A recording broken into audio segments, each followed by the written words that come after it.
No citizenship here illegally at least one school. That's a good thing. New York University in New York City is now offering a scholarship exclusive for students living in this country illegally. That's right, exclusively for illegals. The program still requires students to confirm they have lived in New York for the past 3 years. Well, joining us with more is Caleb Bonham. He's editor-in-chief of campusreform.org and our old friend. Caleb, thanks for joining us. Yeah, thanks for having us. So is this real? This scholarship is just for people who are here illegally? Yeah, this is a scholarship that is specific for undocumented students that are here.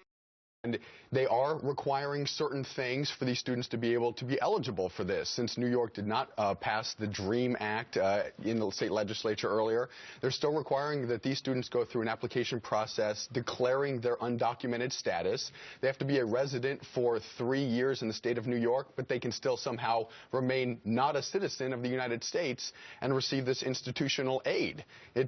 How decadent is this? I mean, this is a scholarship specifically designed to help people specifically who have broken the law, who have flouted it. I assume there's no scholarship for people who've obeyed all the rules. Well, you know, that's what we're seeing at the Leadership Institute's campus reform, is that there seems to be a push to provide excess privilege to those that are here illegally. And it is leaving by the wayside people that, you know, middle-class students that are here trying to afford an education at New York University.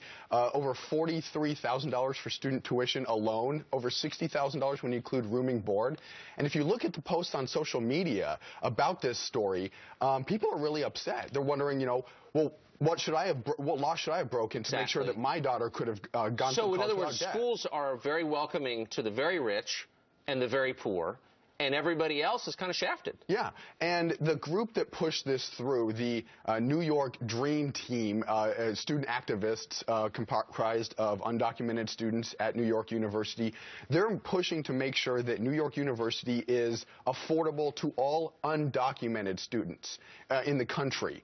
And they're completely ignoring young Americans, students that want to go there. But if your dad's a fireman in Toledo, nobody's looking out for you. Yeah, but this is purely political, right? Yeah. I mean, this is sending a statement about what they think national policy ought to be. We're seeing it all across the country.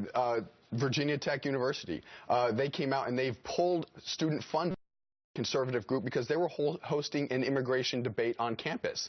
UCLA earlier last year was trying to ban the term illegal immigrant on campus because, and I quote, it was like it violated the Constitution.